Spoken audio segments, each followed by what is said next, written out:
para kultivator, kembali dengan saya lagi Felix. Ada yang kangen sama Lindong atau enggak? Ya, kebetulan sekali pada kesempatan kali ini saya kembali melanjutkan kisahnya dalam judul Donghua Wudong Qiankun atau Martial Universe yang udah jalan di season ke-6-nya. Sebelum masuk ke dalam ceritanya, saya akan recap sedikit apa yang terjadi di season sebelumnya. Bagi yang belum nonton season 5-nya atau bahkan belum pernah nonton sama sekali, jangan khawatir ya. Kalian tinggal klik aja link di kolom komentar yang sudah disematkan. Karena di konten sekarang saya hanya akan merecap sedikit apa yang terjadi di season 5 supaya openingnya tidak kepanjangan.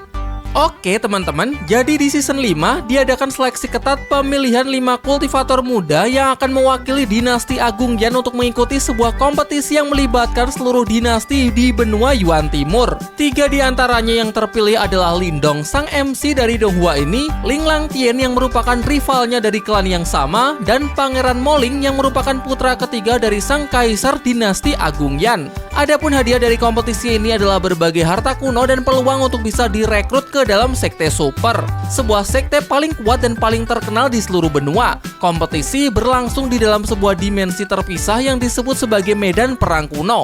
Selain dihuni oleh berbagai monster ganas yang menjadi ancaman, persaingan dari antar peserta juga sangat berat. Bahkan usaha untuk saling membunuh pun diperbolehkan. Tantangan pertama, kelompok Lindong harus berhadapan melawan kelompok lain yang berasal dari dinasti Sengguang. Pemimpinnya bernama Jinmu, seorang kultivator ranah manifestasi tingkat puncak. Untuk memahami masalah pembagian ranah dan tingkat kultivasi dalam Donghua ini, kalian bisa nonton bagian pertama dari season ke-5-nya ya, yang juga udah aku bahas. Jadi untuk mempersingkat durasi, tidak akan aku jelaskan lagi di sini. Intinya, pada momen ini, tingkatan kultivasi Jinmu masih berada sedikit di atas Lindong. Jinmu ini sangat sombong dan suka menindas orang-orang yang lebih lemah. Atas alasan itulah Lindong menantangnya untuk bertarung. Pertarungan berjalan sengit sampai akhirnya Lindong berhasil keluar sebagai pemenang dan menjadi pemimpin yang baru. Ling Langtian yang tidak ingin berada di bawah bayangan Lindong memutuskan untuk pergi dan menempuh jalannya sendiri. Di sisi lain, seorang wanita yang berasal dari salah satu sekte super bernama Ling Xingsu ditugaskan untuk menghabisi monster ganas yang membuat kekacauan di medan perang kuno. Kemudian mendapati bahwa diam-diam ternyata ada seseorang yang mengendalikan monster naga tersebut. Bersama kultivator dari sekte super lain yang bernama Yuan Chang, keduanya menemukan bahwa dalang yang mengendalikan monster naga berasal dari benua Yuan Barat. Tapi karena ini adalah konflik besar yang melibatkan antar benua, jadi keduanya pulang untuk mendiskusikan masalah ini dengan masing-masing ketua sekte mereka. Sementara itu, 2 teman Lindong dari dinasti Yan Agung telah mati. Ling Langtian sudah memisahkan diri, sehingga hanya tersisa Pangeran Moling. Dan tambahan seorang wanita yang menjadi rekan baru bernama Mu Hongling. Fokus ketiganya sekarang adalah untuk mencari artefak bernama kunci rahasia kuno. Mereka pun sempat terlibat perselisihan dengan orang-orang dari dinasti Moyan, yang ketua mereka bernama Chen Mu. Dan untuk pertama kalinya, Lindong berhadapan melawan seorang kultivator ranah nirwana level 1. Dengan usaha keras dan bantuan Xiao Dai, teman spiritualnya, Lindong berhasil mendapatkan kunci rahasia kuno. Dari sini kedok Nona Mu Hongling akhirnya terungkap. Gadis itu sengaja menyembunyikan identitas dan kultivasi aslinya, kemudian mendekati Lindong demi mendapatkan kunci rahasia kuno tersebut. Meskipun Lindong kalah dalam hal kultivasi, namun dengan kecerdikannya ia bisa lepas dari situasi ini, lalu menyerap kekuatan dari harta kuno pohon emas spiritual untuk meningkatkan kultivasi kekuatan spiritualnya hingga menembus tingkat master simbol langit. Chen Mu menyandera Pangeran Moling dan hanya mau menukarnya dengan kunci rahasia kuno yang telah direbut oleh Lindong. Untungnya berkat kultivasi Lindong yang sudah meningkat pesat, ia berhasil mengungguli Chen Mu. Tetapi ternyata dinasti Sengguang mempunyai kultivator lain yang lebih kuat bernama Siswan. Lindong dan Pangeran Moling dihajar habis-habisan sehingga keduanya hanya bisa melarikan diri. Sayangnya akibat pertarungan tersebut, Xiaoyan terluka parah dan hanya esensi dari monster yang sejenislah yang bisa menyembuhkannya. Lokasi monster dekat dengan markas dinasti Moyan. Jadi mau tidak mau Lindong harus kembali berhadapan melawan Siswan dan antek-antek.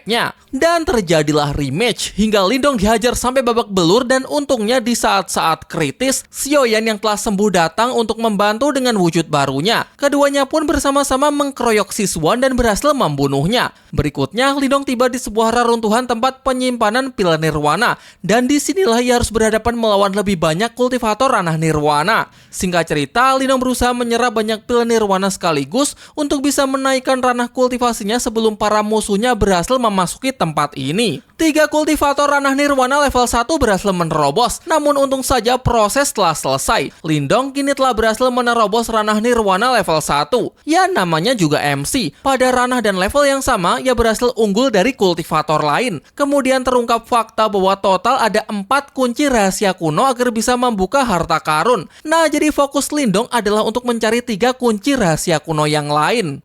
Akankah Lindong yang telah menerobos ranah nirwana level 1 akan berhasil mendapatkan harta kuno dan memenangkan kompetisi? Tapi berat sih ya, karena makin kesini lawan-lawannya pun juga semakin kuat. Sebelum mulai, saya akan selalu memberikan peringatan spoiler warning bagi kalian yang belum dan ingin menyaksikan Donghuanya secara langsung, karena jelas konten kali ini akan mengandung full spoiler. Dan baiklah para kultivator, kisah Lindong dalam Donghua Martial Universe season ke-6. Kalau kalian sudah siap, mari kita mulai.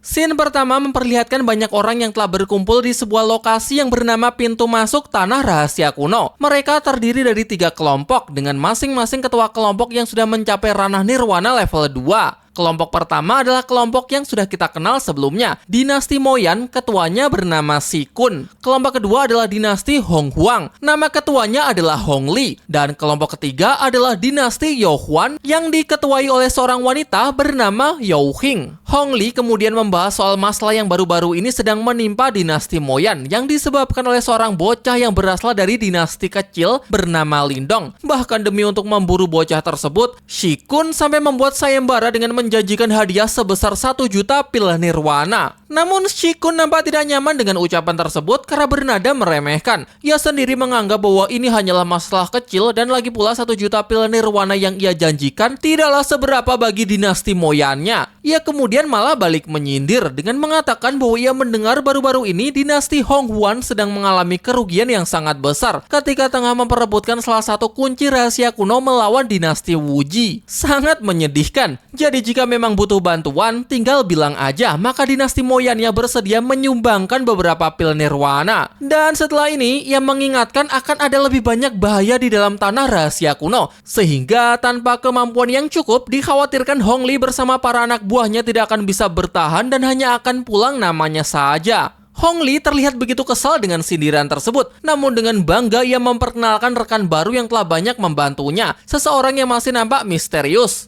Youhing kemudian menghentikan perdebatan mereka, karena daripada saling menyindir, lebih baik mereka memikirkan siapa pemegang kunci tanah rahasia kuno keempat dan mengapa hingga saat ini masih belum juga muncul. Karena jika sampai tidak datang, maka usaha mereka akan menjadi sia-sia. Pemegangnya jelas adalah bocah yang bernama Lindong. Hongli khawatir akibat Sikun yang terus memburunya, membuat bocah tersebut tidak lagi mempunyai keberanian untuk datang ke sini. Tidak lama kemudian, ternyata dugaan mereka salah. Lindong datang tanpa rasa takut sedikit pun. Setelah memperkenalkan diri, semua orang nampak terkejut. Mereka akhirnya tahu ternyata bocah inilah yang tengah diburu oleh dinasti Moyan dan merupakan pemegang kunci tanah rahasia kuno yang keempat. Sekarang setelah keempat kunci rahasia kuno telah berkumpul, Youhing menyarankan mereka semua untuk segera membuka tanah rahasia kuno. Namun bagi Sikun tidak secepat itu, karena dendam pribadinya terhadap Lindong masih harus diselesaikan terlebih dahulu. Dendam karena Lindong telah membunuh saudaranya yang bernama Sisuan, sehingga kini ia bersumpah bahwa Lindong pasti akan menanggung akibatnya dan mendapatkan hukuman yang setimpal. Tetapi Lindong mengingatkan bahwa di medan perang kuno ini, perebutan harta adalah hal yang biasa. Menang atau kalahnya tergantung kemampuan masing-masing. Jadi ketika Sisuan gagal merebut kunci tanah rahasia kuno tersebut, maka itu adalah salahnya sendiri karena tidak mempunyai kemampuan yang cukup. Sikun pikir tidak ada gunanya untuk melanjutkan perdebatan ini. Mereka akan mulai bicara dengan kekuatan, di mana ia akan menghancurkan kesombongan dan kepercayaan diri Lindong yang sangat yakin terhadap kemampuan diri sendiri. Ia adalah seorang kultivator ranah nirwana tingkat 2, satu level berada di atas Lindong. Aura dahsyat yang meledak dari dalam diri Sikun membuat semua orang yang menyaksikannya menjadi sangat kagum yang diperuntukkan untuk mengancam Lindong.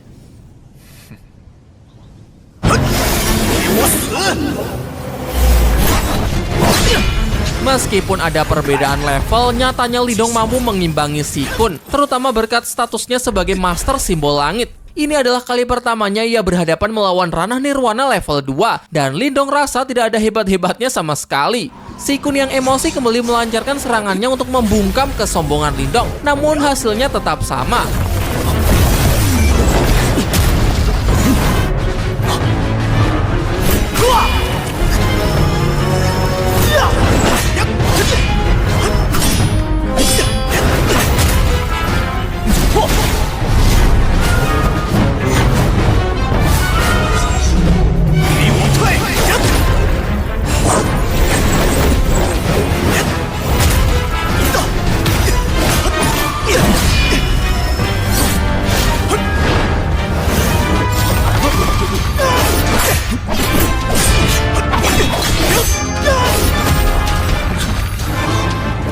想不到那个叫灵动的小子还真不简单。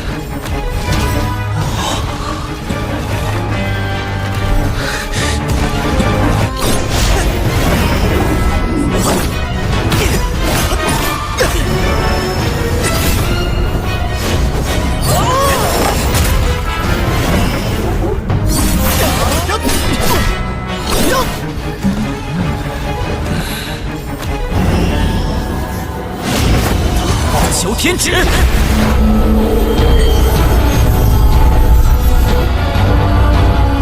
！Ya, pertempuran berjalan seimbang dan terakhir keduanya merilis teknik terkuatnya masing-masing. Lindong dengan teknik jari surgawi 5 jari pengguncang semestanya, sedangkan Sikun dengan teknik pedang langit iblis emasnya. Benturan dua kekuatan dahsyat tersebut mengguncang area pintu masuk tanah rahasia kuno.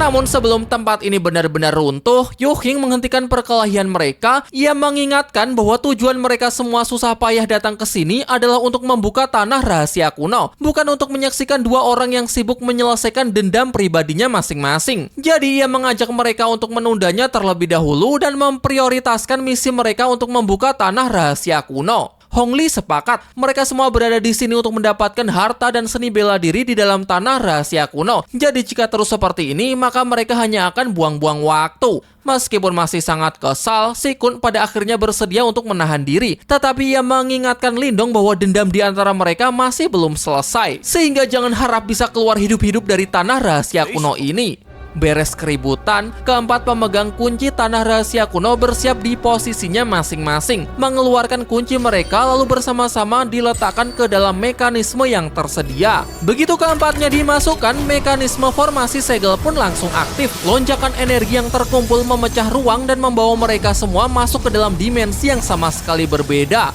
Nuansa gelap yang dipenuhi oleh berbagai reruntuhan kuno, di mana pastinya menyimpan harta karun yang sangat banyak. Setelah itu, kunci secara otomatis kembali ke tangan pemiliknya, dan ini sekaligus mengakhiri kerjasama di antara mereka. Sehingga selanjutnya, jika mereka bertemu kembali saat sedang mencari harta karun, maka apapun boleh dilakukan, bahkan termasuk saling membunuh demi kepentingannya masing-masing. Rekan baru Hong Li sempat menoleh ke arah Lindong sebelum pergi menyusul kelompoknya. Identitasnya memang masih sangat misterius, tetapi terentah mengapa, Lindong dapat merasakan kalau aura dari orang tersebut sangatlah familiar. Satu persatu dari mereka mulai bergegas untuk berburu harta di wilayah ini. Shikun yang masih nampak begitu menaruh dendam kepada Lindong terpaksa harus bersabar terlebih dahulu, karena tetap misi utama mereka yang jauh lebih penting adalah untuk mencari harta karun. Baru setelah itu ia akan mencari kesempatan untuk menghabisi si bocah tersebut.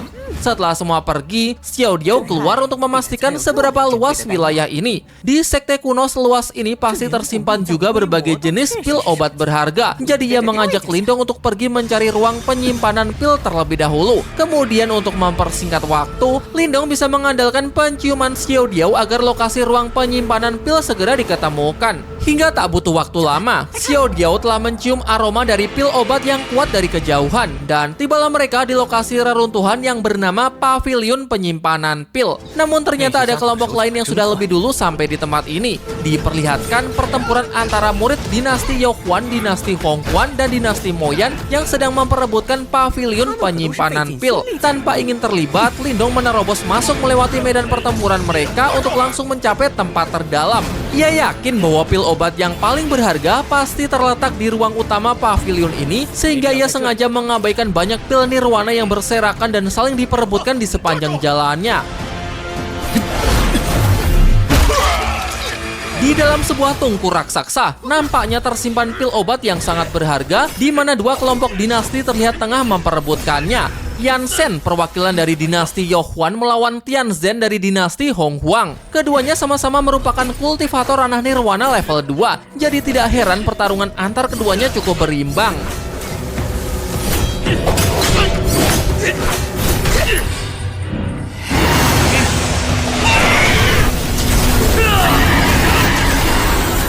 Sementara itu, Lindong tidak menyangka kalau ternyata pertempuran di sini malah lebih sengit lagi. Xiao Diao kemudian keluar untuk memastikan pil obat macam apa yang sebenarnya tengah diperebutkan. Matanya pun langsung berbinar-binar ketika ia melihat bahwa di dalam tungku tersebut tersimpan sebuah pil reinkarnasi kehidupan dan kematian. Ia lalu menjelaskan bahwa jika seorang kultivator memiliki pil obat ini, maka meskipun seluruh meridiannya terputus dan inti energi kehidupannya hancur, maka tidak mustahil untuk bisa dipulihkan lagi seperti sedia kala. Sedangkan jika Xiao Diao yang mendapatkannya, maka ia bisa membentuk kembali tubuh fisiknya. Mendengar itu, Lindong pun menjadi semakin bersemangat karena sebelumnya memang hanya Xiao Diao yang masih belum mendapatkan apa-apa. Jadi maka dari itu, ia dan Xiao Yan akan berusaha mendapatkan pil reinkarnasi kehidupan dan kematian ini untuknya.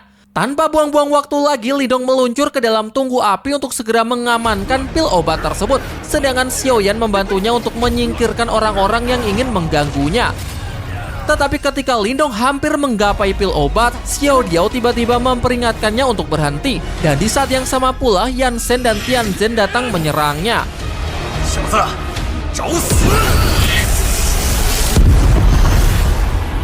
Ledakan dahsyat terjadi di pavilion utama. Kali ini Lindong harus berhadapan melawan dua kultivator ranah nirwana tingkat 2 demi memperebutkan pil reinkarnasi kehidupan dan kematian.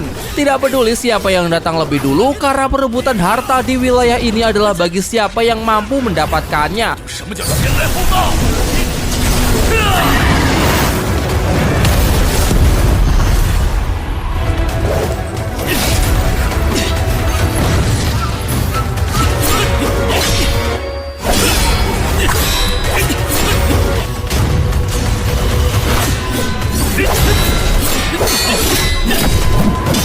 Ketika Lindong sedang sibuk bertarung melawan Tian Zhen dari dinasti Hong Huang, kesempatan ini dimanfaatkan oleh Yun Shen dari dinasti Yohuan untuk segera mengamankan pil berharga tersebut.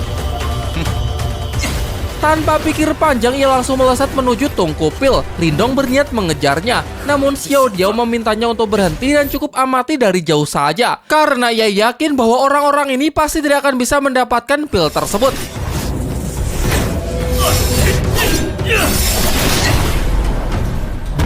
Dan benar saja, sesaat sebelum Yan Shen berhasil menyentuhnya, tiba-tiba tangannya tertahan oleh kemunculan asap hitam pekat yang mengelilingi tungku. Dan ketika ia berusaha mencabutnya secara paksa karena panik, tangannya malah terputus. Ya, tentu saja Xiao Diao sudah menyadari hal ini lebih awal. Makanya di scene sebelumnya, ia menghentikan Lindong yang ingin langsung mengambil pil reinkarnasi kehidupan dan kematian. Ia dapat merasakan bahwa ada semacam kekuatan kematian yang melekat pada tungku pil tersebut. Untung saja Xiao Diao memperingatkannya lebih awal, kalau tidak pasti Lindong akan bernasib sama. Menyaksikan kejadian ini, Tian Zhen tidak ingin melakukan kesalahan yang serupa, jadi ia memerintahkan para bawahannya untuk menyerang kabut hitam secara bersamaan, berharap penghalang tersebut bisa segera tersingkir. Sementara itu, Lindong hanya bisa menghela nafas panjang melihat orang-orang bodoh tersebut, karena mana mungkin mereka dapat membubarkan kematian dengan cara seperti itu. Xiao Diao kemudian memberitahunya bahwa satu-satunya cara untuk menyingkirkan kabut kematian adalah hanya dengan menyalakan kembali tungku pil. Jadi sekarang ia memerintahkan Lindong agar segera mencari di mana letak mekanisme pemantiknya. Dan dengan kejeliannya, di balik sebuah reruntuhan yang tak jauh dari sana, ia pun berhasil menemukannya. Sebuah lantai bersimbolkan wujud yin dan yang, di mana Lindong dapat merasakan bahwa ada sedikit jejak kekuatan spiritual yang tersisa. Terlihat mekanisme pemantik yang nampak mengalami kerusakan, namun bagi Lindong hal ini bukanlah masalah karena berkat simbol batu yang ia miliki, ia bisa merekonstruksi mekanisme spiritual agar bisa kembali berfungsi. Di waktu yang sama, orang-orang dari dinasti Hong Huang masih berupaya untuk menyerang kabut kematian dengan sekuat tenaga. Namun bukannya menyingkir, kabut justru semakin tebal dan membesar, seakan menjadi sangat murka hingga memberikan serangan balik kepada mereka semua.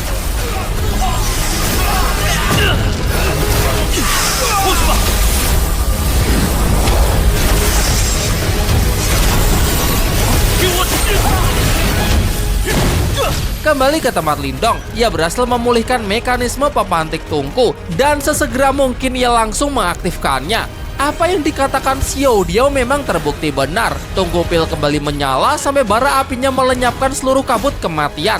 Inilah peluang terbaik untuk segera mengambil pil reinkarnasi kehidupan dan kematian. Tetapi itu pun masih tidak semudah itu.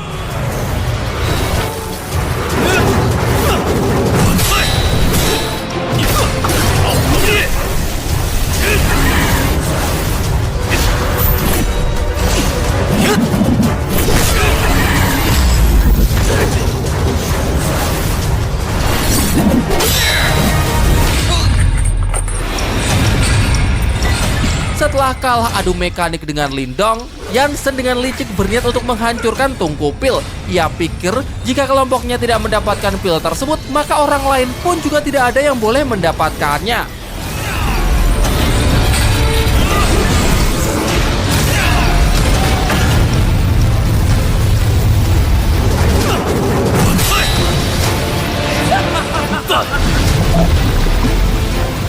Pil reinkarnasi kehidupan dan kematian telah terbakar bersama hancurnya tungku pil, sehingga sekarang tidak akan ada lagi yang bisa memperebutkannya. Namun Lindong tidak berpikir demikian. Ia nekat masuk ke dalam api untuk mengambil paksa pil tersebut. Tentu saja semuanya menganggap hal itu sama saja dengan cari mati. Tetapi Lindong berhasil membuktikan bahwa tekadnya jauh lebih panas daripada tungku pil tersebut.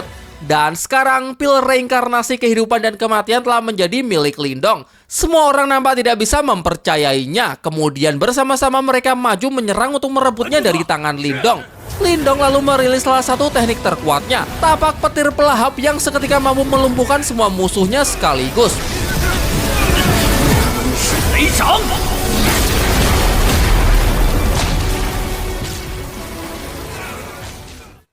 Kekuatan yang begitu dahsyat, dua kultivator nirwana tersebut telah sepenuhnya ditekan oleh kekuatan yang bahkan tidak mereka pahami. Dan begitu ada kesempatan, Lindong mengajak Xiao Yan untuk segera meninggalkan tempat ini karena apa yang ia cari sudah didapat sehingga tidak ada gunanya lagi untuk melanjutkan pertarungan.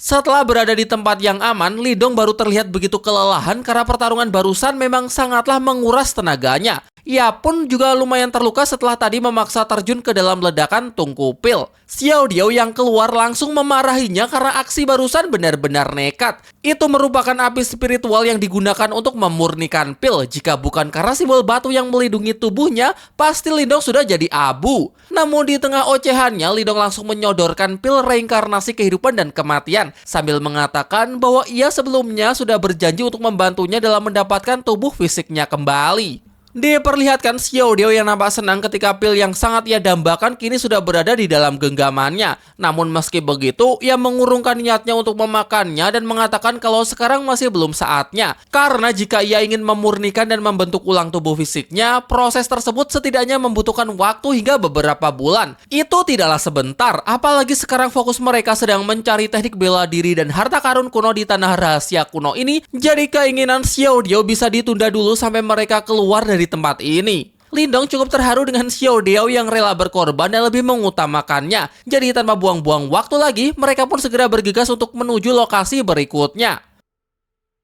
Mengikuti arahan Xiao Diao, tibalah mereka di sebuah reruntuhan yang nampak sunyi, di mana sepertinya orang-orang dari dinasti lain belum pernah datang ke sini. Di depan pintu masuk menyingkap debu yang tebal, di situ tertulis nama aliansi Tiangang. Aliansi terdiri dari 108 sekte, 16 sekte pelindung dan 4 sekte agung. Yah, kuat dugaan bahwa reruntuhan kuno ini dahulu adalah milik aliansi tersebut. Tempat yang berhasil mengumpulkan banyak sekte sehingga jelas saja skalanya begitu besar.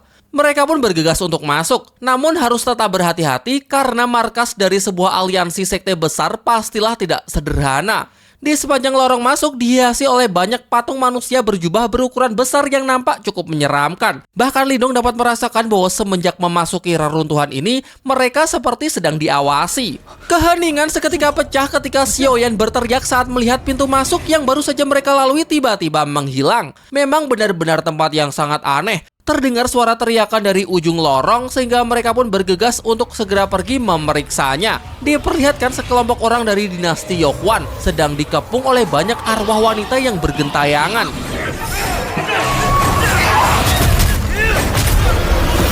Benar-benar sangat mengerikan, di mana serangan fisik nampaknya sama sekali tidak berpengaruh terhadap para arwah tersebut dan justru membuat para arwah semakin marah karena serangan-serangan itu merusak tempat mereka.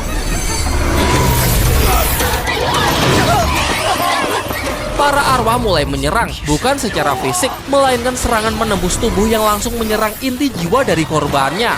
Salah satu dari arwah wanita meluncur untuk menyerang Lindong dengan sigap Xiaoyan maju untuk menghentikannya. Namun sekali lagi serangan fisik sama sekali tidak berpengaruh. Barulah ketika Lindong menggunakan serangan spiritualnya mampu menyentuh para arwah tersebut. Datang 3 lagi ke arah Lindong. Tetapi sebelum Lindong bertindak, sebuah serangan spiritual lain muncul dan langsung sanggup memusnahkan ketiga arwah sekaligus. Serangan tersebut ternyata berasal dari salah satu murid dinasti Yao Huan bernama Musa, yang juga merupakan seorang master simbol langit sama seperti Lindong. Sehingga keduanya pun bisa saling bekerja sama untuk memusnahkan arwah-arwah tersebut.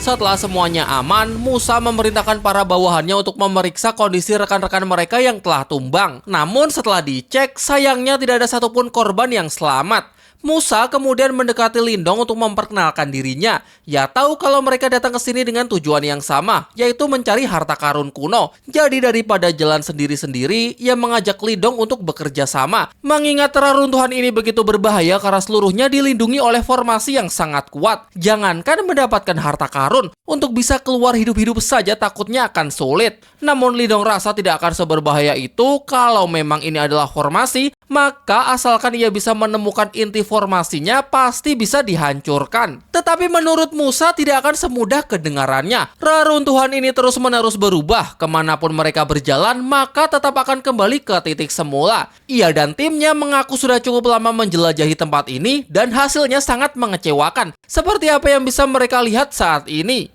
Ya, mau bagaimana lagi? Meski begitu, Lindong merasa lebih nyaman kalau ia menjelajahinya sendiri. Terima kasih atas tawarannya dan ia pun izin pamit. Akan tetapi Musa masih belum menyerah. Ia kembali memanggil Lindong. Ia mengaku sangat kagum dengan kemampuan Lindong. Jadi ia mengajaknya bersama-sama untuk mencari dan menghancurkan formasi di reruntuhan ini. Kemudian setelah menghancurkan formasi dan mendapatkan harta karun kuno, mereka berdua bisa membaginya dengan rata. Sehingga bukankah dengan begitu kedua belah pihak akan sama-sama diuntungkan? Lindong menghargai niat baik Musa, tetapi sayangnya ia masih tidak tertarik untuk bekerja sama dengan pihak manapun. Lagi pula setahunya perburuan harta kuno di wilayah ini hanya bergantung terhadap kemampuan diri sendiri. Jadi mana ada istilah bagi rata? Yah, kalau sudah seperti ini, Musa juga tidak bisa memaksanya lagi. Ia membiarkan Lindong untuk pergi meskipun dalam hati ia merasa sangat kesal dan menganggap Lindong ini bocah yang tidak tahu diri. Berani sekali menolak tawarannya, sehingga di lain waktu ia pasti akan mencari kesempatan untuk memberinya pelajaran.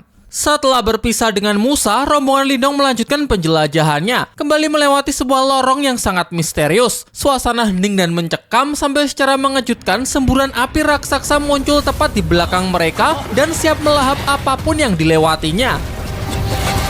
Mereka berlari kencang untuk menghindari api, tetapi siapa sangka ternyata semburan api lain sekarang juga muncul dari arah depan. Sampai akhirnya Xiao Diao memberi arahan untuk memasuki celah sempit, sehingga mereka kini berhasil selamat. Sayangnya perangkap tidak berhenti sampai di situ, di mana kali ini atap yang berada di atas mereka tiba-tiba turun dengan cepat. Dinding-dinding lorong juga seakan hidup, terus-menerus mengejar untuk mencoba menghimpit mereka.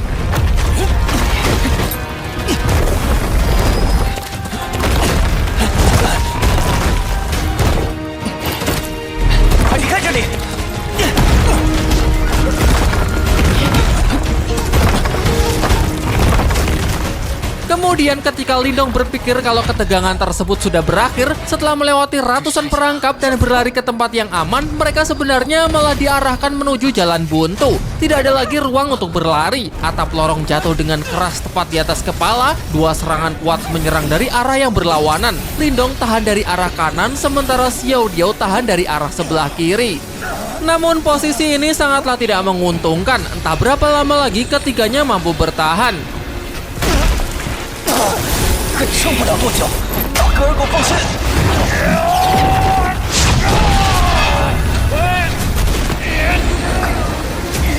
Xiao Xiaoyan nampak sangat struggle, sekeras mungkin coba menahan tekanan dari atas hingga lantai pijakan mereka hancur, membuat mereka bertiga akhirnya jatuh ke ruang bawah tanah. Tetapi ternyata justru itulah yang menyelamatkan mereka. Setelah bangun, Lindong dikejutkan dengan ratusan patung manusia dengan pose sedang bertempur. Namun Xiao yakin bahwa kali ini tidak ada yang perlu dikhawatirkan lagi, di mana semua patung manusia ini adalah benda mati. Pertanyaan kemudian muncul, bagaimana patung-patung ini bisa ada begitu banyak di tempat ini? Xiao menjelaskan bahwa mereka bukanlah patung buatan. Ya, semuanya berasal dari manusia asli yang telah dirubah menjadi patung. Ia menambahkan kalau setidaknya mereka pasti sudah 1000 tahun berada di sini. Bisa jadi mereka pada awalnya merupakan anggota dari sekte ini. Hanya saja masih belum jelas mengapa mereka semua diubah menjadi patung batu seperti ini. Mungkin terkena semacam kutukan atau akibat mengadakan ritual terlarang. Bisa jadi juga mungkin ini semua berhubungan dengan formasi yang ada di dalam reruntuhan ini. Sambil terus berjalan, Lindong merasa ada yang aneh. Secara misterius, ia mendapatkan suara-suara bisikan di mana hanya dialah yang bisa mendengarnya. Kami murid Sekte Baji akan berjuang melindungi sekte meskipun harus mati bersama. Bersumpah akan melindungi hingga tetes darah terakhir demi menumpas seluruh iblis asing. Kalimat yang terus diulang-ulang memenuhi kepala Lindong. Ia mengkonfirmasinya kepada Xiao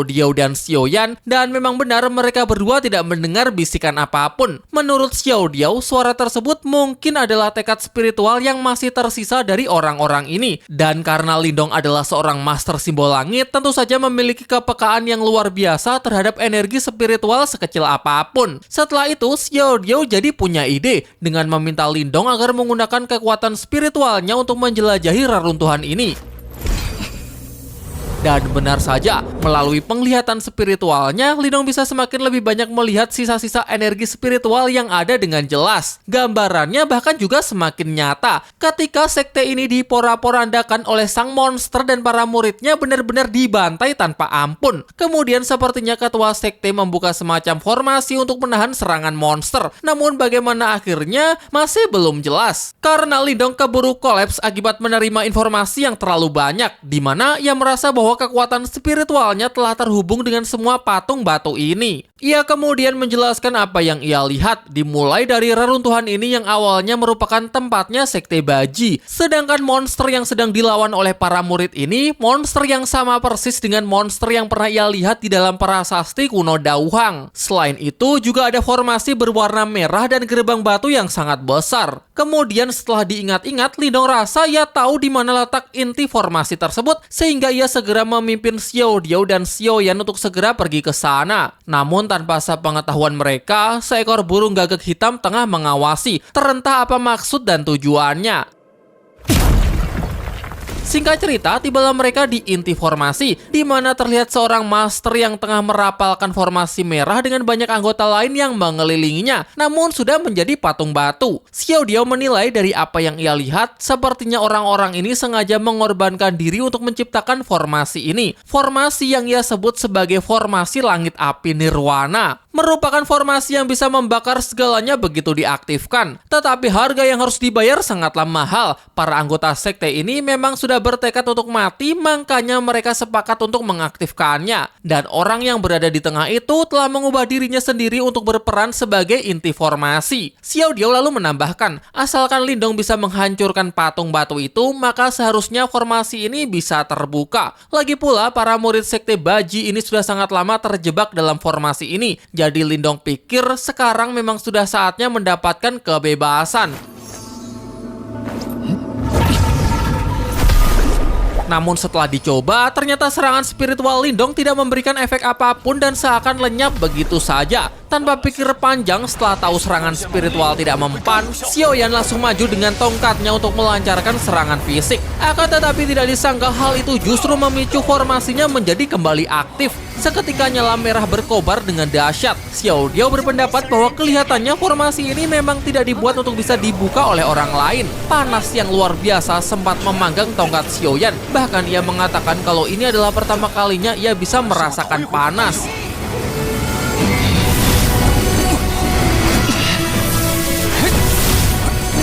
Sementara itu, Lindong masih berupaya keras untuk menahan luapan api. Sayangnya gagal. Beruntung mereka berhasil selamat berkat simbol batu yang otomatis aktif di tangan Lindong. Ia sendiri pun juga baru tahu kalau ternyata simbol batunya mempunyai kemampuan seperti ini. Menatap Xiao Diao tapi tetap tidak memberikan penjelasan karena ia mengaku juga tidak tahu jelas tentang semua kemampuan dari batu simbol tersebut. Namun dari apa yang ia lihat, Xiao Diao menyimpulkan bahwa simbol batu ini mungkin bisa membuka formasi langit api nirwana. Lindong kemudian membelah formasi, membuka jalan agar mereka bisa mencapai inti dengan aman. Dan dengan mudah ternyata ia mampu menonaktifkan formasi tersebut untuk selamanya. Sekarang nampak sebuah gerbang raksasa tepat di depan mereka, di mana mungkin di baliknya sudah menanti harta karun kuno yang sangat berharga. Akan tetapi sebelum masuk gerbang, ia kedatangan tamu yang tidak diundang. Seseorang yang sudah tidak asing, Musa. Ia memuji kemampuan Lindong yang luar biasa hingga mampu menghancurkan formasi di dalam reruntuhan ini. Ia juga teringat dengan kalimat bijaknya, bahwa di tempat ini perebutan harta karun didasarkan pada kemampuan masing-masing. Jadi atas dasar itu ia datang untuk melakukannya. Sementara itu, dalam situasi ini, Lindong merasa masih diunggulkan karena ia menang dari segi jumlah. Melawan Musa yang cuma seorang diri, baginya bukanlah hal yang sulit. Namun Musa hanya tertawa mendengarnya. Ketika kemampuannya telah diremehkan, ia pun langsung merapalkan formasi, menyalurkan kekuatan spiritualnya kepada para patung batu untuk kemudian bisa ia kendalikan sesuka hati. Dan balik bertanya, sekarang siapa yang kalah jumlah? Sekalian Musa juga ingin menunjukkan seperti inilah kemampuan seorang master simbol langit dari dinasti Yohuan yang sesungguhnya. Memang sungguh kemampuan yang mengagumkan, di mana Lindong nampak cukup terkesan bagaimana bisa Musa mengendalikan seluruh patung batu secara bersamaan. 绝王朝天符是真正的手段。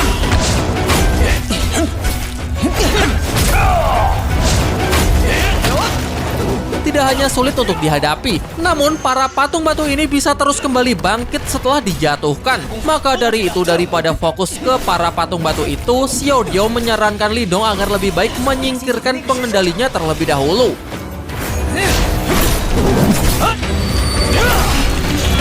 Tugas pun dibagi. Xiao Yan akan mengurus patung batu ini, sementara Lindong akan langsung mengincar Musa.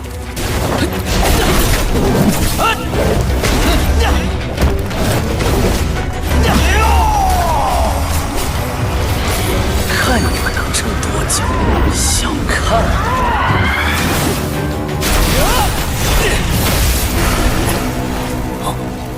Dari sini Lindong menyadari satu hal, bahwa Musa hanya bisa memakai satu jenis teknik spiritual saja dalam satu waktu. Ini terlihat ketika sedang menggunakan kekuatannya untuk menahan serangan Lindong, patung batu yang sebelumnya ia kendalikan semuanya berhenti bergerak. Sekarang rencana Lindong cukup simpel. Ia dan Xiao Yan hanya perlu terus menggempurnya tanpa henti sehingga Musa tidak akan punya cukup waktu untuk kembali merapal formasi pengendalian patung batu.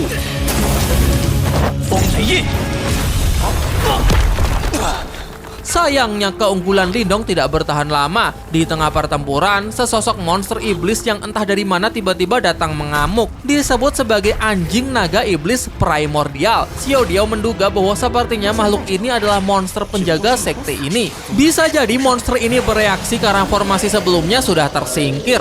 Namun kabar baiknya, sekarang monster iblis ini tidak lebih dari sebuah benda mati. Sementara yang mempertahankan kesadarannya hanyalah sebagian kecil dari sisa jiwa di dalam tubuhnya.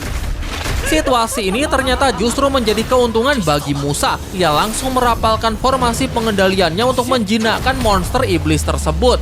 Yah, kini situasi telah kembali berbalik, di mana sang monster anjing naga langit benar-benar mampu memojokkan Lindong. Ia menyindir kemana perginya kepercayaan diri Lindong yang begitu tinggi sebelumnya. Namun Musa ini sebenarnya hanyalah orang pengecut. Padahal cuma mengandalkan boneka monster ini, tapi sudah membuatnya begitu sombong.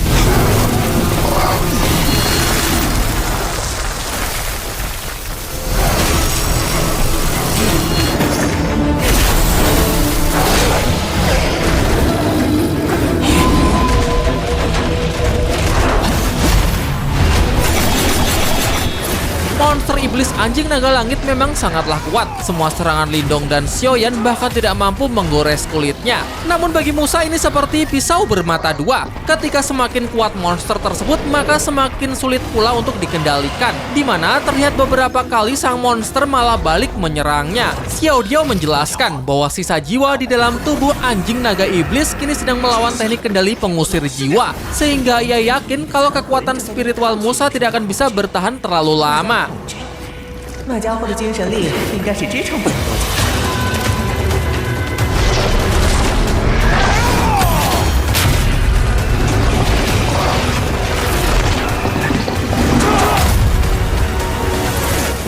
Sekali lagi, Lindong maju menyerang dan kali ini ia langsung merilis teknik terkuatnya.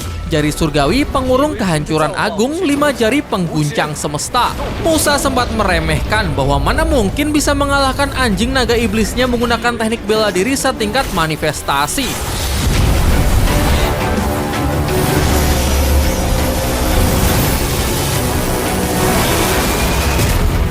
Ledakan dahsyat terjadi akibat benturan dua kekuatan tersebut. Dari balik kepulan asap, Lindong melemparkan tombaknya, disusul serangan beruntun yang dilakukannya bersama Xiaoyan hingga berhasil menjatuhkan sang monster. Berikutnya, kesempatan ini kemudian ia manfaatkan untuk terus melancarkan serangan ke arah Musa tanpa memberinya nafas.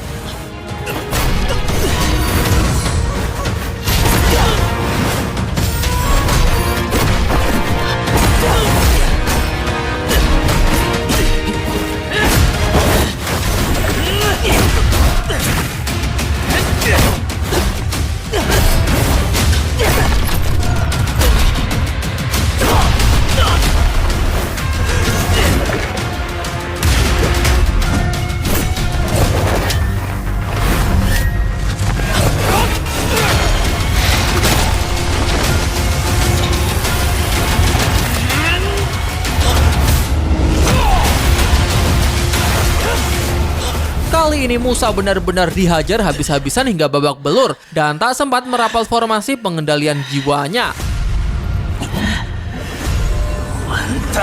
Setelah terjatuh, ia sudah habis kesabaran, meluapkan seluruh amarahnya untuk segera menghabisi Lindong. Bahkan ia sampai mendobrak paksa batasan tubuhnya dan membakar habis seluruh kekuatan spiritualnya hanya untuk kembali mengaktifkan teknik pengendalian jiwa dalam skala yang jauh lebih besar dari sebelumnya.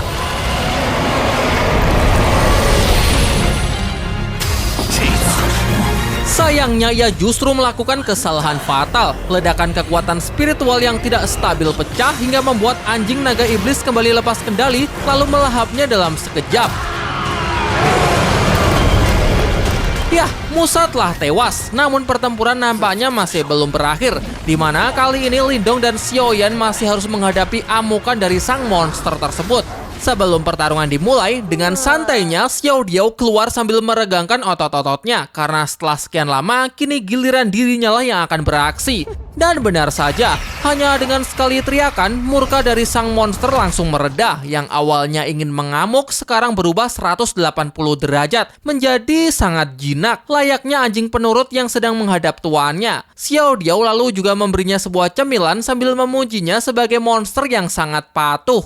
Lindong yang masih belum paham kemudian bertanya bagaimana Xiao Diao bisa melakukan hal ini. Xiao Diao menjelaskan bahwa anjing naga iblis seperti ini jarang ditemui di wilayah ini. Meskipun mempunyai garis keturunan naga di dalam tubuh mereka dan mempunyai kekuatan yang sangat dahsyat, sifat dasar mereka sebenarnya justru sangatlah setia. Karena itulah banyak klan siluman yang menggunakannya sebagai monster penjaga. Untuk bagaimana cara Xiao Diao menjinakkannya, ini terkait asal-usul dari monster tersebut yang pada awalnya berasal dari wilayah iblis, kemudian dibawa kemari oleh seseorang. Tentu saja monster ini bisa mengenali kekuatan siluman yang ia miliki, karena bagaimanapun juga ia adalah klan siluman Cerpelai Langit, sehingga monster iblis manapun yang melihatnya haruslah menunjukkan rasa hormat dan kepatuhan. Dengan begini, sekarang mereka bisa memasuki tanah rahasia Sekte Baji dengan aman untuk mencari harta karun kuno. Namun ketika mau mulai mendekati gerbang, sang monster tiba-tiba kembali bereaksi menjadi lebih galak. Xiao Diao paham bahwa ini mungkin karena di otak monster ini sudah tertanam tugas untuk menjaga gerbang. Jadi ia memberinya pengertian kalau saat ini sekte yang ingin monster ini lindungi lindungi sudah lama musnah. Dan syukurnya monster ini mulai mengerti.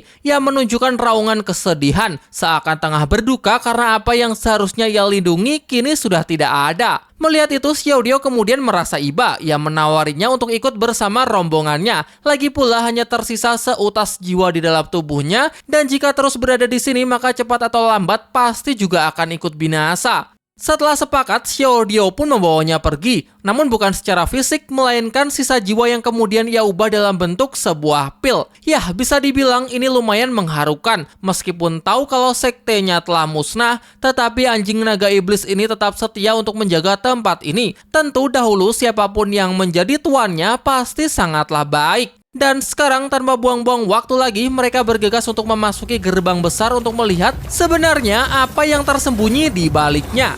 Setelah berlari melewati semacam portal, tibalah mereka di sebuah ruangan yang dipenuhi oleh berbagai kitab rahasia, dengan beberapa penjaga yang telah berubah menjadi patung batu. Secara mengejutkan, tiba-tiba mereka mendengar suara yang mengatakan bahwa makna sejati sekte Baji hanya bisa didapatkan oleh orang yang ditakdirkan. Tidak jelas siapakah yang mengatakannya. Maka dari itu, untuk mengungkap rahasia tempat ini, Xiao Diao meminta Lindong agar mempergunakan kekuatan spiritualnya untuk sekali lagi mengintip ingatan tentang sekte Baji. Ingatan tersebut membawa Lindong memasuki dunia alam bawah sadar, di mana ia bisa bertemu dengan sesosok pria tua yang berasal dari sekte Baji. Ia mengatakan bahwa ini adalah tempat untuk uji coba. Ia melarang Lindong banyak bicara dan langsung saja jalani uji cobanya.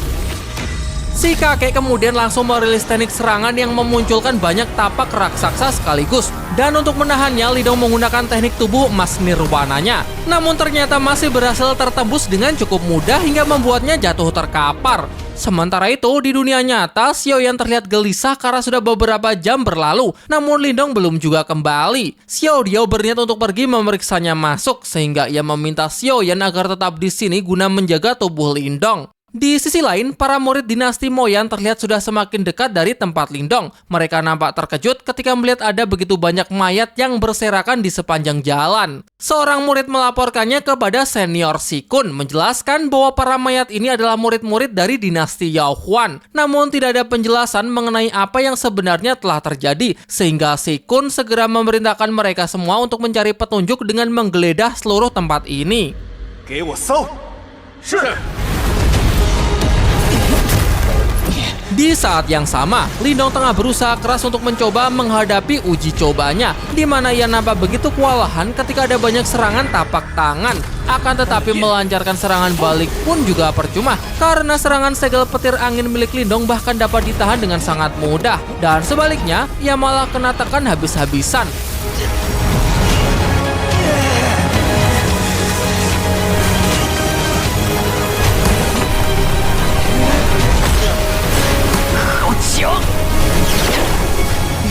Beruntung, Xiao Diao datang tepat waktu dan langsung ikut membantu untuk menahan tekanan tersebut dari belakangnya. Lindong menjelaskan bahwa pria tua ini sangatlah aneh, tanpa alasan yang jelas terus menyerangnya, dan terlebih lagi serangan balasannya sama sekali tidak memberikan efek apapun.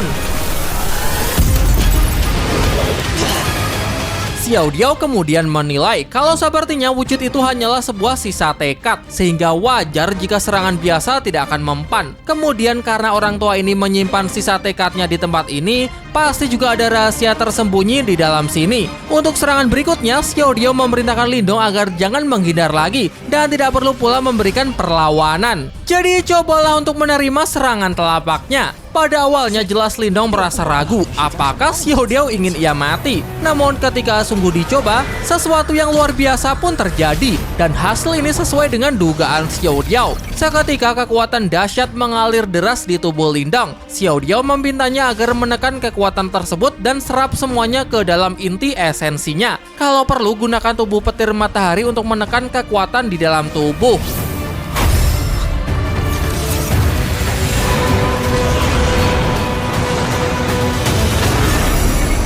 它吸收入你的元丹之中，灵动，用大阵雷体镇压住体内的能量。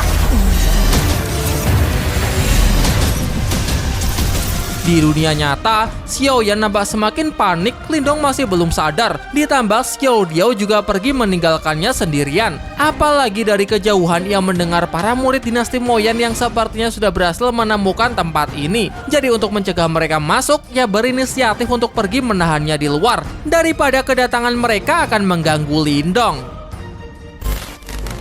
Nah, itulah lanjutan dari kisah Lindong, Donghua Wudong Qiankun atau Martial Universe Season ke-6 yang selalu saja kalian request. Tetapi ini masih 4 episode di awal ya. Sekarang coba komen, seru nggak sih kalau kita lanjutin sampai tamat? Atau justru nggak seru dan sebaiknya cari judul Donghua lain aja bang? Komen sebanyak-banyaknya ya. Akhir kata, terima kasih udah nonton dan kita ketemu lagi di episode berikutnya ya. Dadah!